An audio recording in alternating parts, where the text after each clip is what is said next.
And in those circumstances, there's no way we could pay the whole 14 months to everybody. There's no way. Either we are responsible or we are not responsible. And remember, Moody's is an international agency. They do their work as professionals. Look what happened in France. President Macron just named a new prime minister, François Bayrou. As soon as it was named, I think the next day, Moody's degraded France with all the consequences that it's going to have. Therefore, there's a harsh reality to economics. Whether we like it or not, we can say, give this, give that, give that. There is a reality that we have to face. And we have to minimize, we had to minimize that risk. This is why there was a cutoff point, members of the opposition. This is why we had to have. And we chose 50,000 rupees. There was demand for 30,000 rupees. There were also demands for not giving anything. But we decided to give 50,000 rupees because 420,000 employees, both in the public and private, that is 90% of the total employees in this country are going to get it. 9 out of 10. We had to have this cutoff point, otherwise it would have been terrible. One trade unionist, I spoke to him afterward, he was misled. He thought that public officers in government service are not going to get it. It's not true. We didn't put it, neither for the municipal workers, parastitial. We didn't put it in the bill because I think the Honorable Minister for Labour explained it very well. There's no need for an amendment in the law because it is governed by PRB. There's no need. It's done by circular. And it's already been done, by the way. But as I say, it was a package. Not just the 14-month bonus. We also gave the 1-month allowance to every pensioner, widows, orphans, disabled person, plus a salary compensation based on the figures of inflation that we have officially at the time, because it's for the year, 610 rupees. That is the inflation rate. You multiply it by the minimum wage. And as I said, for the price of petrol, we had to do this. But again, if you look at the context, who is the responsible person who is not a demagogue could say that we could have done more? It must be bad faith. If you say so, it must be bad faith. I want to thank the junior minister, Kugan Parapen, for suggesting that we pay it in two tranches, deux tranches. It is helpful in 3 ways. First of all, you know, when humans are humans, they get a lot more money they will spend during the festive time, festive season. This is the temptation. And then what happens is you get more money in circulation, inflation goes up, and there's more pressure on the rupee. Secondly, many families, after January, after having spent their money, they have no money to buy books, whatever they need in January. And making payments in installments also produce a relief for employers on their cash flows. That also helps, especially for the small and medium enterprises. Madam Speaker, as the Deputy Prime Minister rightly said, we must look at the horizon, not at the tip of our nose. It's the horizon that we have to look at. We have 3 objectives essential: réduire la dette, réduire le déficit budgétaire, et redémarrer l'économie. We have no choice. And it's not going to be easy. I never said it's going to be easy. Nobody is saying it's going to be easy. We don't have a magic wand that we can create a new society out of this mess. There are no easy fixes. But fortunately, we have a team who are competent and determined to put this country back on the rails. We have been working, myself and the Deputy Prime Minister especially, we have been working round the clock. We had 2 issues that we had to settle: the 14-month petrol prices, les salariés, compensation, plus negotiation for Chagos. at the same time. And there is in the UK especially, they want to do it before President Trump swears in as president, which is the 20th of January. But we work as a team, and I must tell you something. You know, we said this during the campaign. You need a team that has experience at this juncture in the country. You need that experience that I have, that the Deputy Prime Minister have, that all these ministers have. We need the experience to be able to tackle this problem. Otherwise, we will never be able to lift this country out of the precipice it has fallen into. I would like also to thank Minister Ashok Subon. His contribution has been very significant in all these discussions we had. He has pointed out to things that maybe could have had escaped our attention. This is why I need to thank him for his contribution for what he has done here.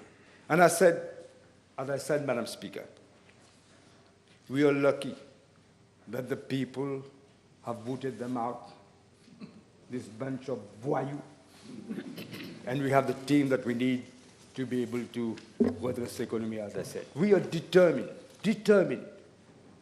to turn this economy around. We're going to be transparent in our policies. We are working with a commitment, not for us, but for the future generations, for the young of this country. We need to put this country back on its trail for the next generation, because they are the future of this country. And more importantly, I can guarantee to the House that we will act responsibly. We must rehabilitate our institutions. We have started doing this.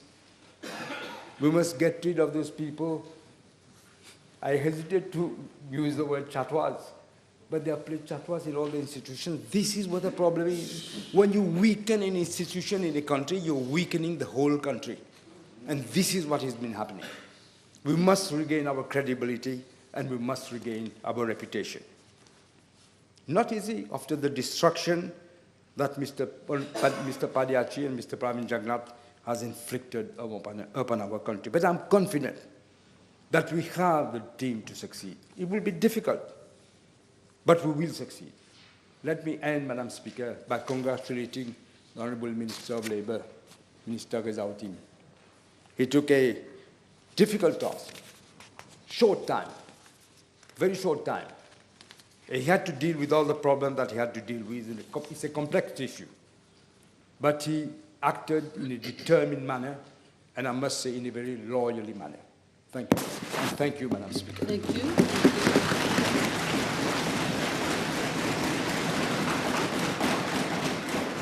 Honourable Minister of Labour, your winding up speech, please.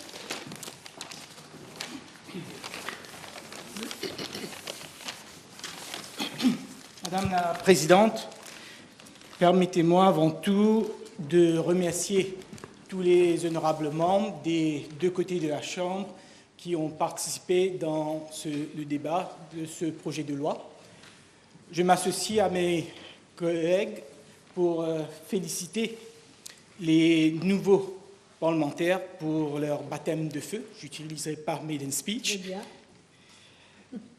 Je ne vais certainement pas répéter tout ce que l'honorable Premier ministre vient de dire brillamment en résumant la position du gouvernement sur ce projet de loi. Je vais me contenter d'essayer de répondre plutôt aux attaques et critiques formulées par les membres de l'opposition avant d'apporter une ou deux éclaircissements suite à des réactions et des remarques et des commentaires que j'ai reçus après la présentation de ce projet de loi. Je crois comprendre que les deux honorables membres de l'opposition ne sont pas contre ce projet de loi. Mais leur seul argument, c'est qu'on aurait dû payer à tout le monde et pas que à les personnes qui ont moins de 50 000 roupies. Or, quand on parle de pérennité, là, il y a divergence. D'un côté, on a l'honorable leader de l'opposition qui vient essayer de donner la pérennité de ce projet de loi à son leader, le leader de l'EPEP, et bien parler d'une promesse électorale. Et on a son collègue qui formait partie de cette alliance électorale l'EPEP, qui lui tire tous les draps sur lui et vient dire que non, c'était le PMSD. En vérité, Madame la Présidente, comme l'a souligné l'honorable Premier ministre, effectivement, quand le PMSD était en alliance avec le Parti travailliste et le MMM, l'année dernière, le leader de l'opposition d'alors était venu avec un PNQ. Et c'est bon pour les membres de la Chambre qui n'étaient pas là de rappeler qu'est-ce qui était le libellé de ce PNQ. Donc, il s'adresse au ministre du Travail. Whether in regard to the rise in cost of living over calendar years 22-23, he will state if government proposes to legislate for the payment of a 14th-month bonus in December 2023 to all employees of the private and public sectors earning less than 50,000 rupees. C'est ça. Earning all employees of the private and public sector earning less than 50,000 rupees while providing for a mechanism to assist those employers facing financial difficulties. That was the position of the opposition, acting always responsibly.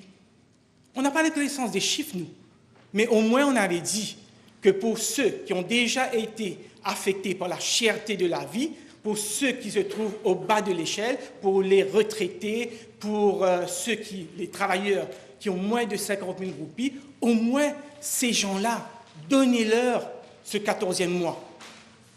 Et c'était quoi la réaction du gouvernement Jagnat, du gouvernement MSM? Je vous lis la réponse de l'honorable Kalitchen. Mr. Speaker, sir, in order to consider the payment of a 14th-month bonus, we will have to hold wide consultation with different stakeholders to ensure its sustainability, as we have always been doing for salary compensation and minimum wage. Et il continue, parce que le leader de l'opposition d'alors persiste. Les entreprises ont les moyens de payer. Les mêmes arguments qu'on vient d'entendre de la part du fils. Excusez-moi, l'honorable Adrien Duval, mais l'honorable leader de l'opposition disait le contraire, il disait mais vous avez tous les moyens. Et là, le gouvernement dont faisait partie l'honorable leader de l'opposition, qu'est-ce qu'il vient de répondre? We cannot decide without holding consultations on whether we will introduce a 14th-month bonus for the workers or not. We have given enough consideration by giving additional income support for the working class of this country to support them and counter the loss in purchasing power. Donc, ils n'avaient pas l'intention.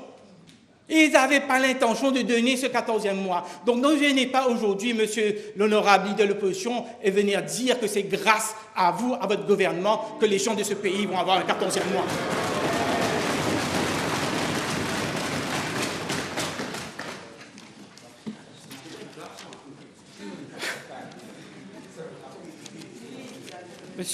Madame la Présidente,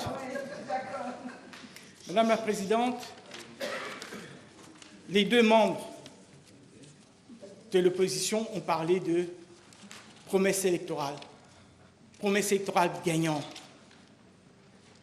Vous, quand vous étiez au gouvernement, dans votre budget, vous n'aviez pas prévu de payer un 14e mois l'année dernière.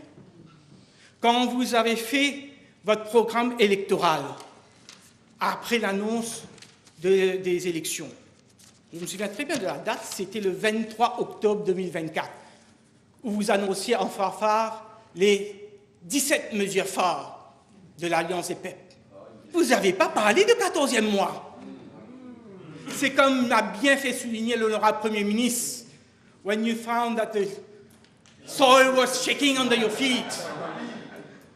Comme l'honorable Parapen a dit, mes yeux désespérés d'un Premier ministre désespéré, sachant qu'il allait perdre les élections. C'est là que vous êtes venu avec cette idée de payer un 14e mois. Mais le peuple ne vous a pas voté. Vous êtes venu avec la proposition d'un 14e mois, mais le peuple n'a pas voté pour vous. Pourquoi? Le peuple a voté pour le changement. Et ça veut dire quoi, changement? Changement, ça veut dire être transparent. Ça veut dire la vérité aux gens. Ça veut dire ne pas mentir, de leur expliquer l'état de l'économie.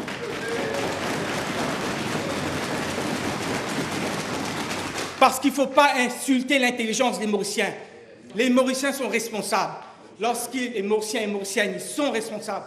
Elles savent que si le pays doit choisir entre un dividende politique de court terme ou hypothéquer l'avenir de leurs enfants, ils vont toujours choisir le bien-être de leurs enfants et le bien-être du pays.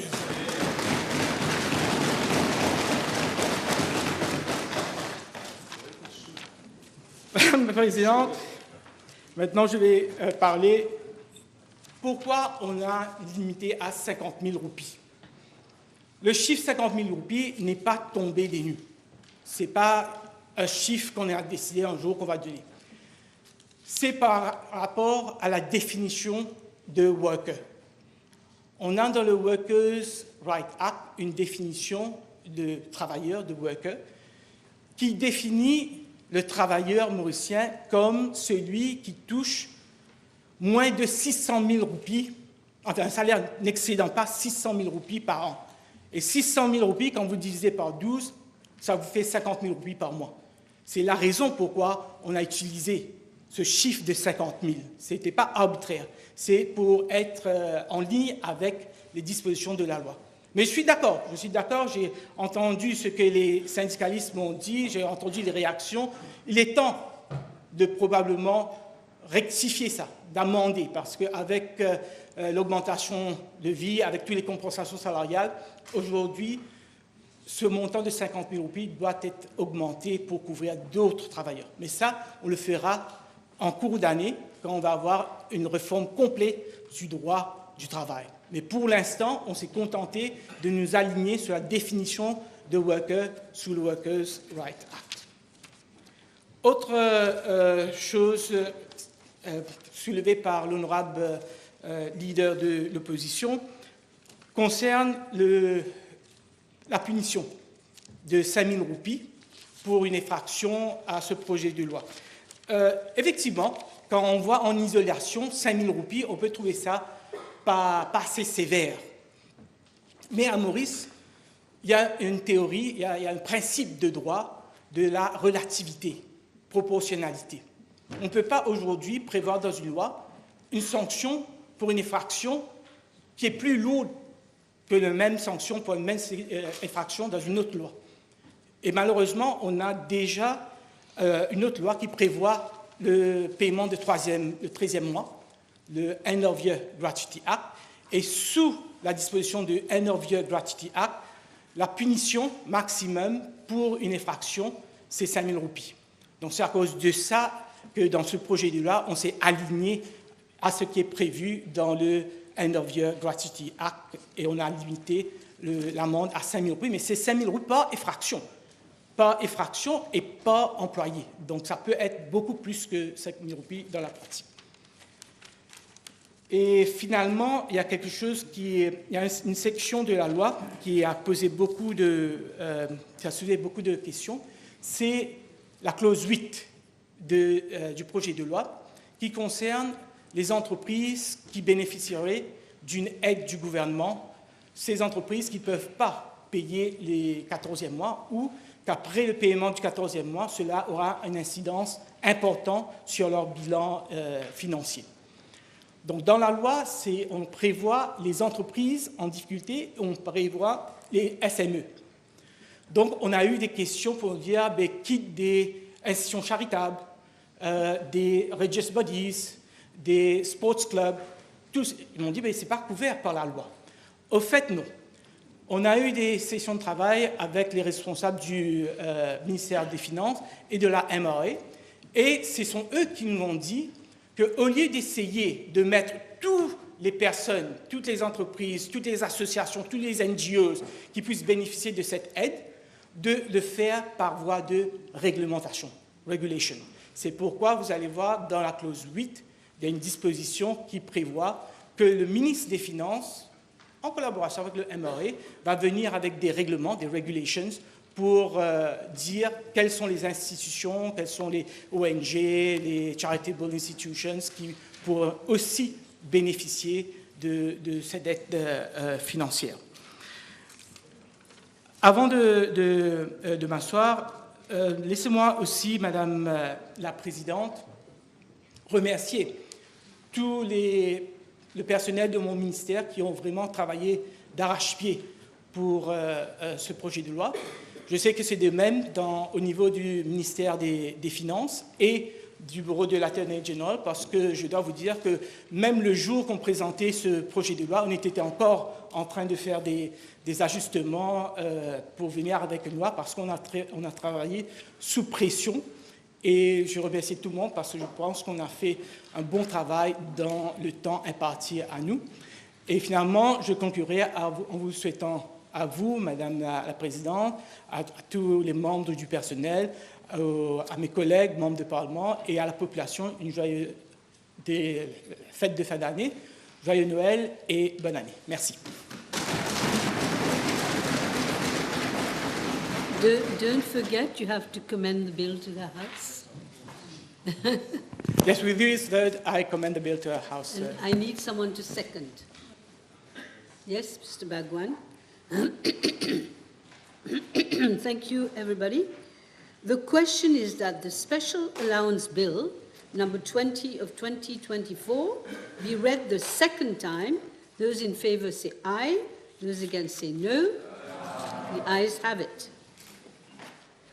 Public Bill Committee stage.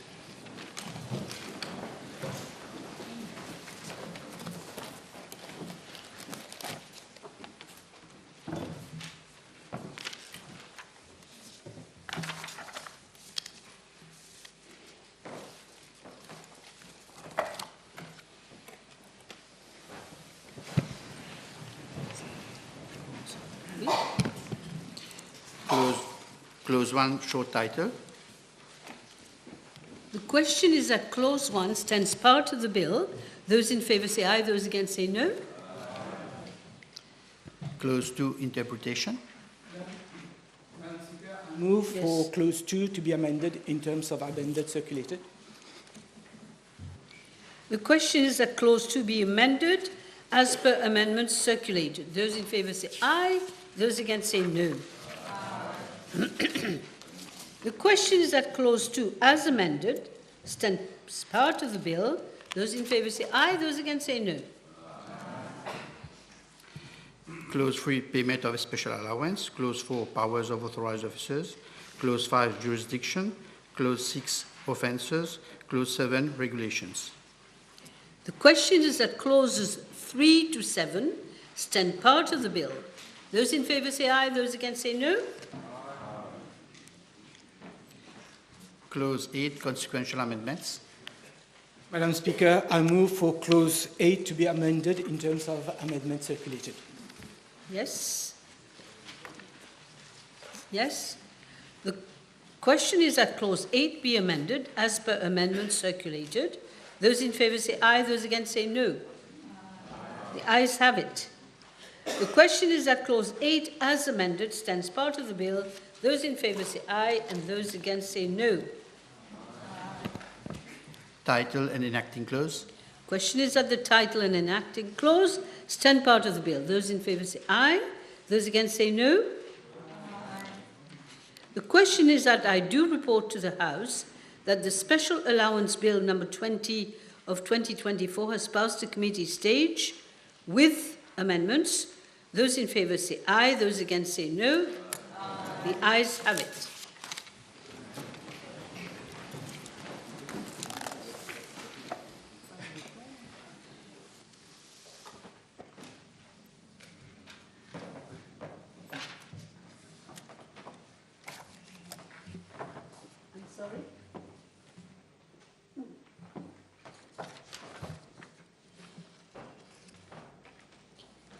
Honourable members, I have to report to the House that the Special Allowance Bill number 20 of 2024 has passed the committee stage with amendments.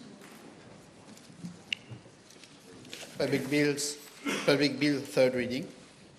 Madam Speaker, I move that the Special Allowance Bill number 20 of 2024 be read a third time and pass. Yes, who seconds the motion? Mr. Bhagwan. The question is that the Special Allowance Bill number 20 of 2024 be read the third time and passed. Those in favour say aye. Those against say no. Aye. Yes. Honourable Prime Minister. Madam Speaker, with your permission, before I move for the adjournment of the House, I would like to present to you, to your family, to the honourable members of the House, to the staff of the National Assembly, and to the police officers who work here, I will present the season's greetings to all of them. Thank you. Thank you. Honourable Leader of the Opposition. Thank you, Madam Speaker.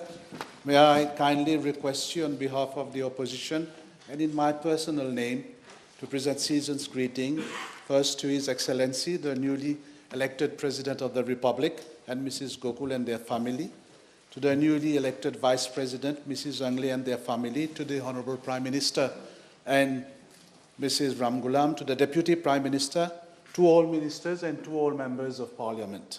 I am also pleased to extend my best wishes for a Merry Christmas and a Happy New Year to the acting clerk, the two clerk assistants, the attendants who are always attending upon us, to the Sergeant-at-Arms and his officers, to all civil servants, Madam Speaker, who are involved and work in the precincts of the National Assembly.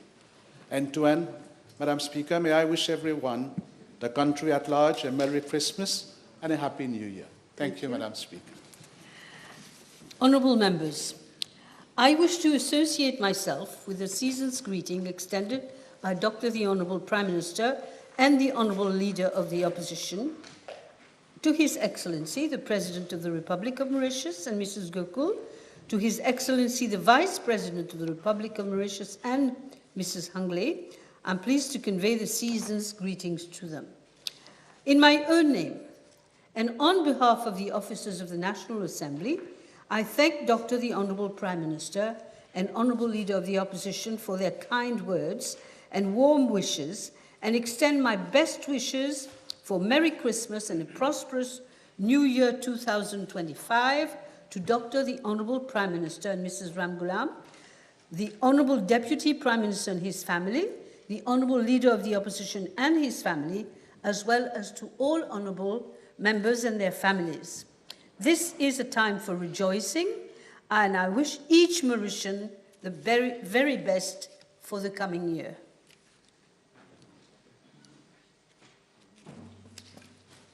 Madam Speaker, I beg to move for the adjournment of the House to Friday, the 24th of January at 3 o'clock.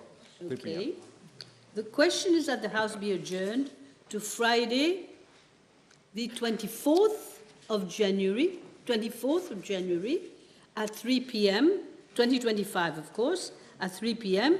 Those in favour say aye, those against say no. Aye. The House stands adjourned.